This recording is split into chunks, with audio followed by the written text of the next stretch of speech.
Is your asylum case doomed to fail? Listen, it's hard to win asylum in America, and refusal rates are only going to climb under the Trump administration. If you want to win your case, you need to know why asylum claims fail so often, why the government is denying people, many of whom end up getting deported back into dangerous conditions in their country. I'm going to share with you the top 5 reasons that asylum cases get denied, and we're starting right now.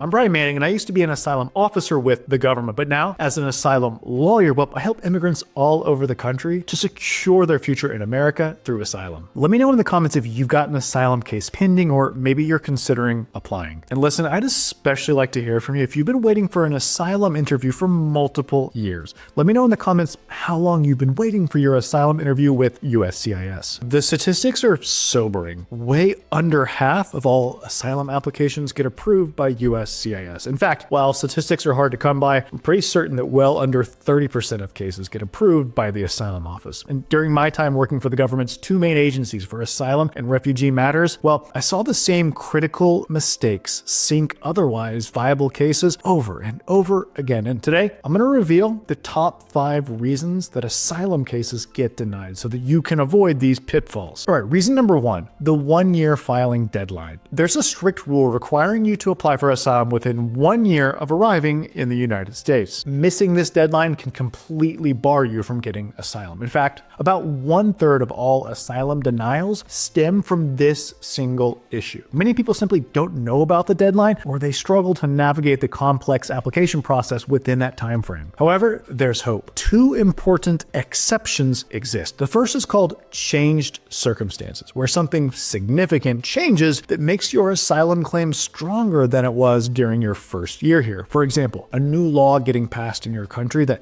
puts you at greater risk of being targeted, that could constitute a changed circumstance for purposes of the 1-year filing deadline. Now, the second exception to the 1-year filing deadline is extraordinary circumstances. This is where something extraordinary prevented you from applying during that first year here. Now, this could include things like maintaining valid immigration status, like on a student or business visa, suffering from severe depression that made it difficult to function, or receiving ineffective assistance from a lawyer. But remember, you must file within a reasonable time after the circumstance ends, usually within a month or 2 of the circumstance ending. By the way, if you want to maximize your chances for asylum success, then be sure to hit the subscribe button and the bell notification so that you don't miss the insights that I share on this channel. Okay, reason number 2, credibility issues. This is where the government believes that you're lying, or worse, they want to deny you and they use credibility just as an excuse to do so. Some asylum officers, I'm sorry to say, actively look for ways to trip up applicants during interviews. They'll play word games, ask questions out of chronological order, and just try to catch you in contradictions. You see, if you make inconsistent statements during your interview, statements that contradict something else that you've said in your interview, or that maybe don't match up with your written materials,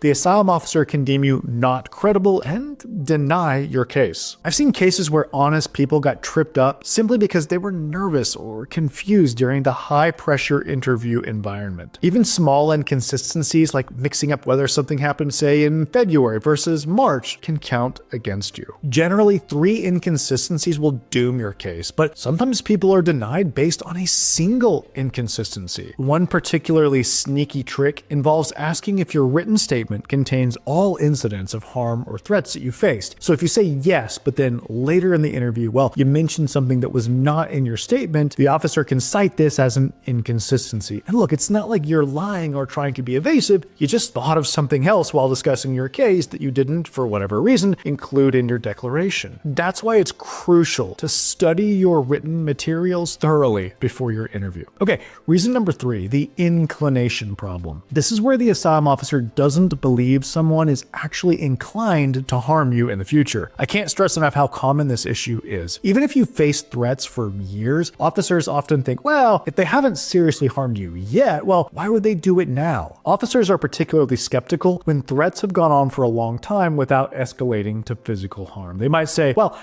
these threats started years ago in 2019, but nothing ended up happening to you, so why would they act now? The key is showing that threats or harassment have intensified over time. For example, if threats evolved from vague warnings to specific death threats right before you fled, that demonstrates increasing danger. Remember, you don't need to prove with with 100% certainty that you'll be persecuted. You just need to show that there's a reasonable possibility. That's the standard, which the Supreme Court has said means about a 10% chance that you'll actually be persecuted. All right, asylum denial reason number 4, severity of harm. You gotta understand that not all harm qualifies as persecution under asylum law. So, getting pushed or shoved one time probably won't qualify as persecution, but severe beatings, torture, or death threats, well, that can count. The harm can be psychological too, like a mock execution that leaves lasting trauma, or maybe sustained threats that cause severe mental health problems requiring professional treatment. Now, here's a crucial tip. Instead of using vague terms like, well, they beat me, you need to describe exactly what happened. So for example, 3 men hit me with baseball bats all over my body about 20 times, causing me to lose consciousness and spend 3 days in the hospital for my injuries. So always include specific details about injuries, medical treatment required, and any lasting effects on you. Keep in mind that multiple less severe incidents, when considered together, can also establish persecution. For instance, while one minor beating might not qualify as persecution, well, 4 such incidents combined with ongoing threats and harassment might meet this persecution threshold. The key is helping the officer understand the cumulative impact of everything you've endured. All right, finally, asylum denial reason number 5, the Nexus problem. This is perhaps the most complex reason that cases get denied. Listen, even if you prove you suffered severe harm and are likely to be harmed again, you must still show that the persecution is motivated by the fact that you possess one of the 5 specific characteristics listed under U.S. asylum law. Now, those are your race, religion, nationality, political opinion, or something called membership in a particular social group. We call these the 5 protected characteristics. Now, for example, many Central American asylum seekers fleeing gang violence struggle here. Even when officers believe their stories completely, they often can't establish that the gangs targeted them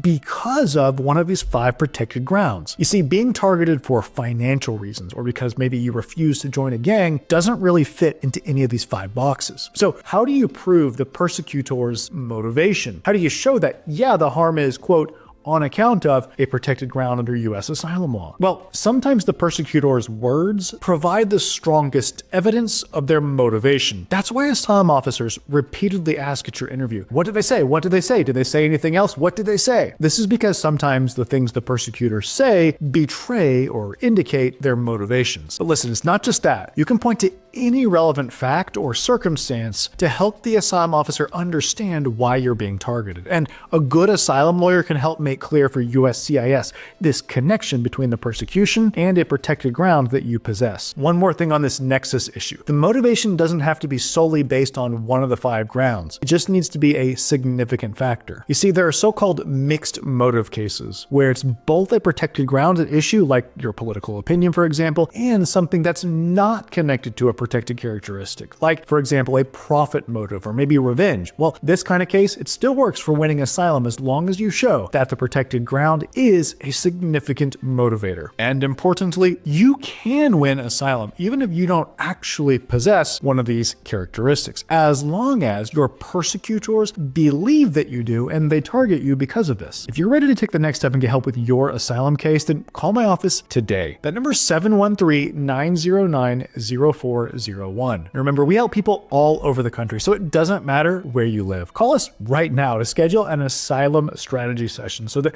we can help you to secure your future in America through asylum. Again, I'm Brian Manning, and it's truly an honor to serve you in your asylum journey.